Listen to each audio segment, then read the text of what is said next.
them. I would promote it. I want it. Kitang-kita naman po sa reaction. Pero gusto mo silang magkatulog. Wala. Gusto ko. Walang Jack. Kaibigan kita.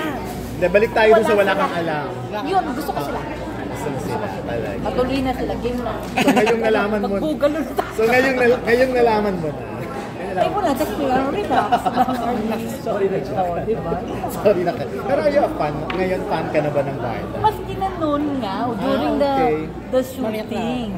Shooting nitong movie. Shooting ako kasi hindi nga naman ako ma-social media. Alam mo, Instagram lang ang meron ako. So, sabi ko nga sa'yo, I don't get to scroll. So, hindi nyo lang po sila na-meet sa shooting ng movie? Sa shooting. Kasi oh my God, pwede kayo. Ganyan ako. Hindi naman sila, tita, may boyfriend. Hindi mo na naman nagagaganon. Nasanay kayo sa Katniel na sila. Yeah.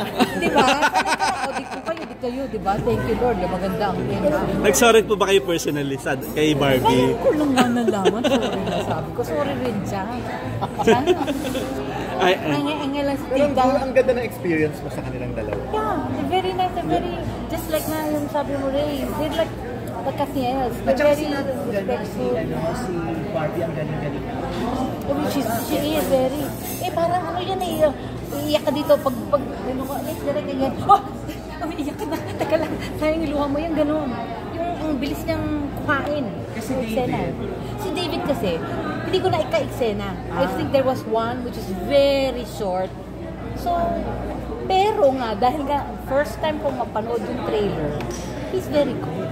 I like the scene, him going down the airplane.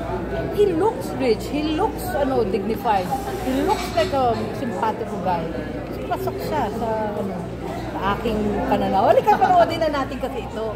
Alaman na natin. Kayo po ba personally, parang natutuwa kayo na lagi kayong nanay ng love team sa isa sa mga love team, diba? Am I not lucky? Oo diba? Nga, Lahat diba? ng love teams, mula Ann Curtis, Sarah Ronnie, mula dyan, naging anak ko na. And I'm so happy na, well, I hope na this flourishes, diba?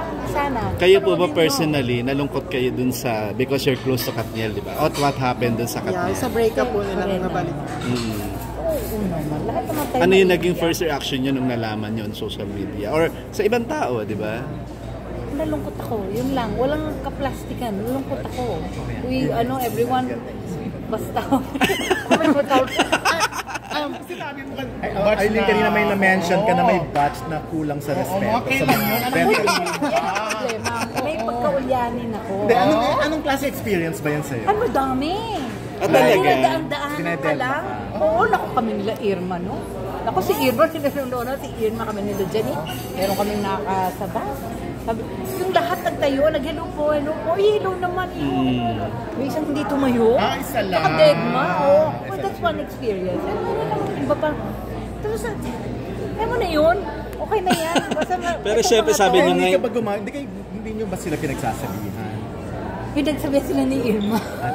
talaga po. Oo, yung mag-good evening ka man lang. After that, nakinig ba?